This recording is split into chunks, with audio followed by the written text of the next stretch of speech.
Kita sambung pelajaran kita mengenai nisbah ke nisbah yang kelima, iaitu nisbah pelaburan.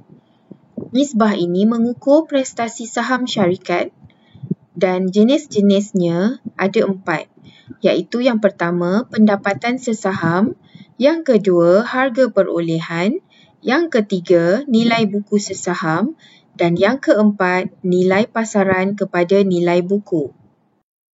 Kita lihat nisbah yang pertama, iaitu pendapatan sesaham. Pendapatan sesaham ialah dengan membahagikan untung bersih dengan bilangan unit saham biasa. Nisbah ini mengukur untung yang diperolehi oleh syarikat daripada setiap saham yang diterbitkannya. Ia penting untuk mengembangkan perniagaan dan memberi prospek yang baik kepada pemegang saham untuk menerima dividen. Kita lihat contoh nisbah pendapatan sesaham. Untung bersih syarikat Malaysian Techno RM1,69,000, bilangan saham biasa RM2,900,000 unit. Nilai ini didapati dengan membahagikan jumlah RM1,450,000 saham biasa dengan nilai seunit saham biasa, iaitu 50 sen. Maka, RM1,69,000 dibahagikan dengan bilangan unit saham biasa RM2,900,000, jawapannya ialah 37 sen. Ini menunjukkan setiap unit saham yang dilaburkan oleh syarikat Malaysian Techno pada 2019 dapat memberi keuntungan bersih kepada syarikat sebanyak 37 sen. Sekarang kita pergi pula kepada harga perolehan. Nisbah harga perolehan didapati dengan membahagikan harga pasaran sesaham dengan pendapatan sesaham. Nisbah ini akan digunakan oleh pelabur dan pengurus sebagai petunjuk prospek firma pada masa depan. Nisbah ini menunjukkan tahap keyakinan pelabur ke atas prestasi firma. Jika nisbah itu tinggi, pelabur menjangkakan keuntungan syarikat akan berubah pada masa depan kerana keyakinan yang digambarkan oleh nisbah tersebut. Nisbah ini menunjukkan jumlah ringgit yang sanggup dibayar oleh pelabur bagi setiap RM1 keuntungan yang dilaporkan oleh syarikat. Kita lihat contoh. Untung bersih RM1,69,000, bilangan saham biasa RM2,900,000 unit dan harga pasaran sesaham ialah RM0.62.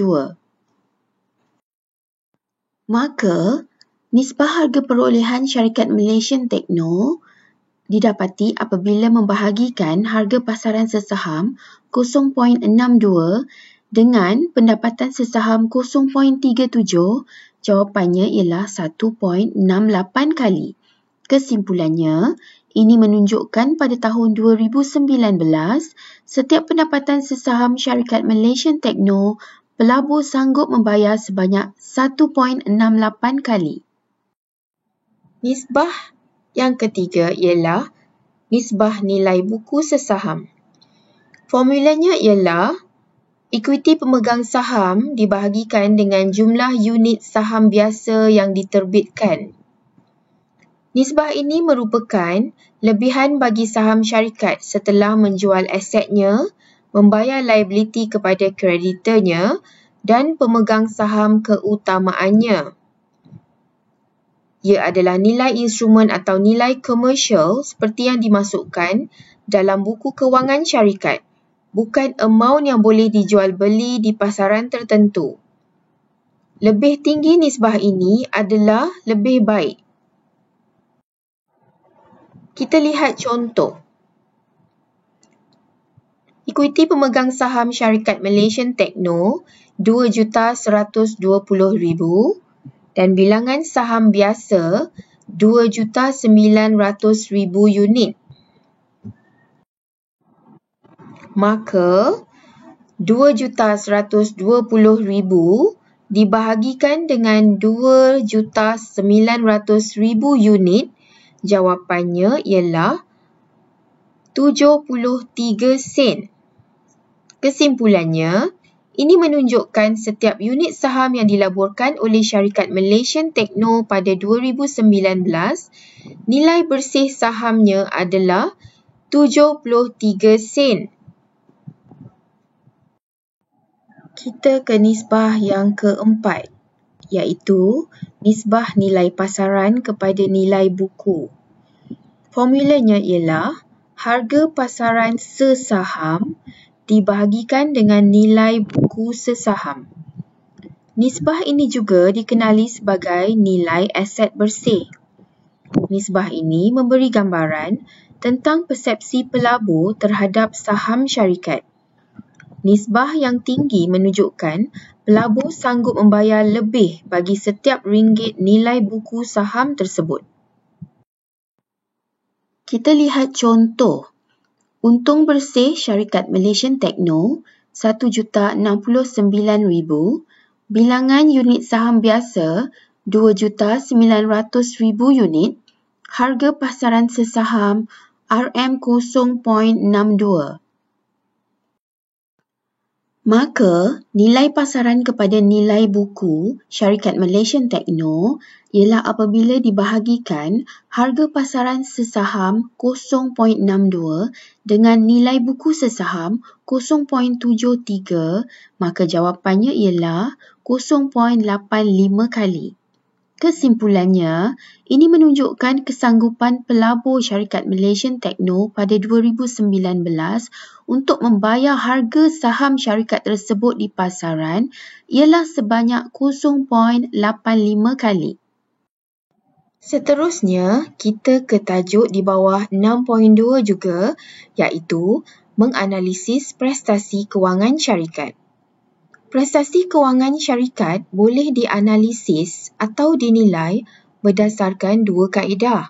Yang pertama, melalui analisis perbandingan trend.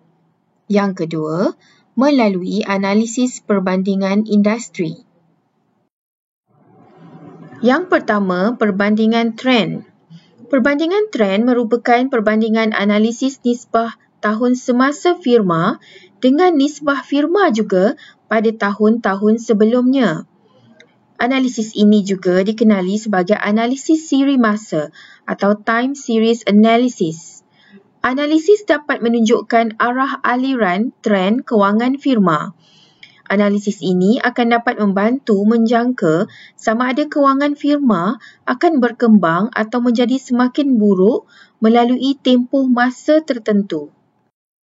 Mari kita lihat contoh nisbah pulangan atas aset syarikat Malaysian Techno Berhad pada tahun 2019 dan 2018. Pada tahun 2018, nisbah pulangan atas aset syarikat ialah 15.35%, manakala pada 2019, nisbah pulangan atas aset syarikat Malaysian Techno ialah 22.99%. Ini menunjukkan bahawa pada 2019, prestasi syarikat untuk nisbah pulangan atas aset adalah lebih baik berbanding tahun 2018. Kesimpulannya, setiap RM1 aset syarikat Malaysian Techno mampu menjana jualan sebanyak 23 sen pada tahun 2019 berbanding hanya 15 sen pada tahun 2018. Yang kedua, perbandingan industri. Perbandingan industri ialah nisbah yang membandingkan firma dengan nisbah firma-firma lain dalam industri yang sama pada tahun yang sama. Ia juga dikenali sebagai analisis keratan rentas atau cross-sectional analysis. Nisbah ini dilakukan melalui analisis perbandingan atau comparative analysis. Mari kita lihat contoh Perbandingan industri nisbah pulangan atas aset syarikat Malaysian Techno pada 2019. Pada tahun 2019, syarikat Malaysian Techno mempunyai nisbah pulangan atas aset sebanyak 22.99%, manakala purata industri ialah 23.75%. Maka pulangan atas aset syarikat pada 2019 ialah 22.99% lebih buruk berbanding purata industri iaitu 23.75%. Ini menunjukkan bagi setiap RM1 aset firma, syarikat Malaysian Techno hanya menjana jualan sebanyak 23 sen di mana lebih buruk berbanding purata industri iaitu 24 sen. Tamat jam ketiga bab 6.